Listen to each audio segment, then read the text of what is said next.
Hey guys, how's it going? Ches back again with episode number 72 of the Chelsea career mode here on Xbox One. We're starting today with a game in the FA Cup. We've got Bristol City away from home, and it's actually going to be quite a difficult game. They're a championship side that definitely can pose us a couple of problems, and in fact they were going to do so in this game. But of course, if you missed yesterday's episode, we did make a very, very big signing, so feel free to check it out. There's an annotation in the bottom left-hand side of your picture to take you to it. Of course, feel free to check the channel page for it as well. There was a My Player episode go up last night as well, where we made a transfer, so we'll definitely check that out if you missed that as well. But like I say, Bristol City caused me a few problems. First of which here, Jamie Wagstaff shows fantastic composure to actually take it around the man that slid on the floor. I thought he was going to shoot quicker than he did, and dived in to try and block the shot. He just took it around the man that slid in and slid it into the back of the net. So unfortunately, we start on the back foot, and Bristol City finds themselves 1-0 up inside the opening 5 minutes. Now, Loic Remy is running the line here, because this is only a couple of days after the previous game that we played, and of course Sergio Aguero has been involved in a lot of the football we've been playing in yesterday's episode, considering he's just come into the club. Alex Pato played as well, so we're playing Loic Remy in this one to get some extra rotation in, and we were lucky not to go 2-0 down there. Fantastic reaction save from Petr, and Bristol City definitely were on top in the opening 25 minutes or so.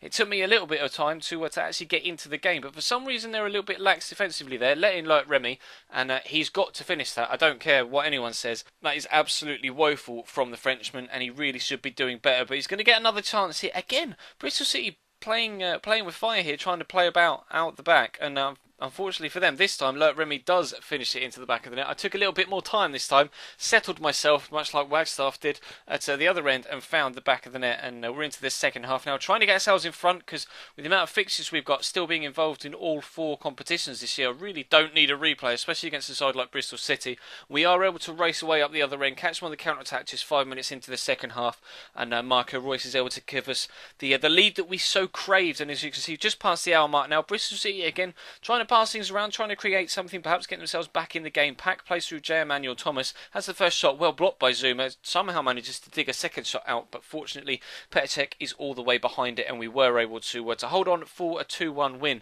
And that actually was one of the hardest games I've played all season, and it was against a team in the Championship. So Legendary definitely proving that it can be quite difficult, and we'll have to wait and see if it causes us any more problems between now and the end of the season. But we get an offer in here. We're still in the January transfer window. We will have deadline day coming up a little bit later on, but this bid was actually during deadline day, about 7 hours in.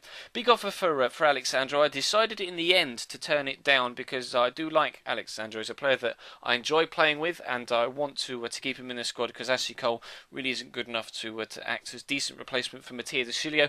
We also get an offer in for Alex Pato. Now, ordinarily, I might have accepted that bid and then gone for Luis Suarez, but it was with 2 hours left in the transfer window, so I wouldn't have had enough time to get another deal through. But as you can see, the biggest or second biggest deal is rather fourth biggest deal is between Manchester City and Valencia. Get it out, it says Eva Banega. As you can see, either ourselves or Manchester City were involved in all 4 of the top moves. Muriel was £75 million, Jovetic was 39.5, and then Aguero was 38, and then the Eva Banega deal was 22. That was the 4th biggest deal of the transfer window. So a lot of money changing hands between the Premier League clubs at this particular moment in time, as we head out of the transfer window into the next game, which is a game away from home against West Ham. Now, they are a very, very good side. Of course, if you remember, in real life last season, they were particularly good against Chelsea, and very, very solid defensively, and were able to get themselves a draw at Stamford Bridge. Now, we were able to beat them at Stamford Bridge earlier on in the year, in this series, so hopefully we will be able to get ourselves a decent result here as well. Andy Carroll probably didn't need to go for the fancy diving header in that situation, and had he actually just stood there and powered himself through it, then he probably would have been able to find the back of the net, but he wasn't able to do so, and Oscar puts in a couple of great challenges, putting in the work at further up the pitch to get the ball back. Sergio Aguero beats the man for pace. He's going to race away, pick up his second goal in his second game for the club. Sergio Aguero played 2, scored 2. Fantastic way to introduce yourself to the new squad.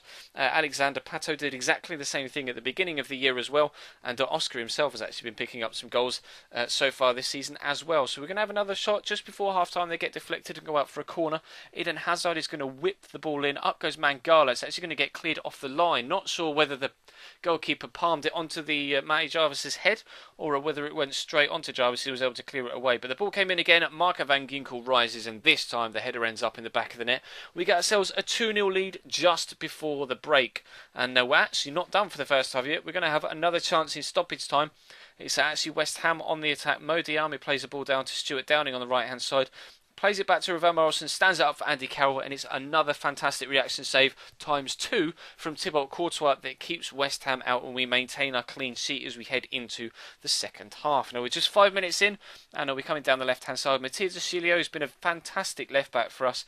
Obviously we had him at AC Milan as well, but involved in the move here. Sergio Aguero having a shot from distance after again turning and beating the man, but this time the goalkeeper is able to get a solid punch behind it, and it goes out for a corner. But it's actually West Ham that are going to give the ball away again here, sloppy in possession. Ramirez finds Oscar, finds Aguero, similar position, and this time he finds that top corner and bags himself a brace. We're going to see a replay of that because the way he struck it was exactly the reason why it ended up going into the back of the net. You see him cut across it when he strikes it, and it in the end bends it away from the goalkeeper up into that top corner. Fantastic world-class finish from a striker that so far seems to be proving that he's worth £38 million. If he can continue that up for the rest of the season, he may be instrumental in our potential of winning one or more trophies this year. But I made a couple of changes to freshen things up, just to hopefully stop West Ham from getting themselves back into the game. Lovely lob through ball over to Marco van Ginkel there, and he picks up his brace, and now Sergio Aguero has two, and he has two, so we have a 4-0 lead in the 78th minute. Actually, West Ham are going to pick one up themselves here. Andy Carroll was putting pressure on Rafael Varane, plays the ball back to Courtois, clears it but not well enough, only goes as far as Matty Jarvis, heads it back to Andy Carroll. Doesn't get there. A bit of header tennis is going on now, but all eventually will settle for Kevin Nolan. He's going to play a gorgeous little dink through ball over to Mo Diame. Finds himself in behind, and it's a tidy little finish underneath the goalkeeper into the bottom corner, and it's 4-1. But we are in fact going to extend the lead yet again. Danilo plays in Marco van Ginkel looking for a hat-trick. Well saved by Adrian. Cleared again. First shot is blocked, but the second shot is really nicely put away by Hazard. Absolute pinpoint accuracy through a big group of defenders and in off the post. Tidy little finish. We'll see a replay of it as well, so you can see exactly how many players he managed to get that through. I can't remember whether the goalkeeper was actually able to get down towards it to try and keep it out.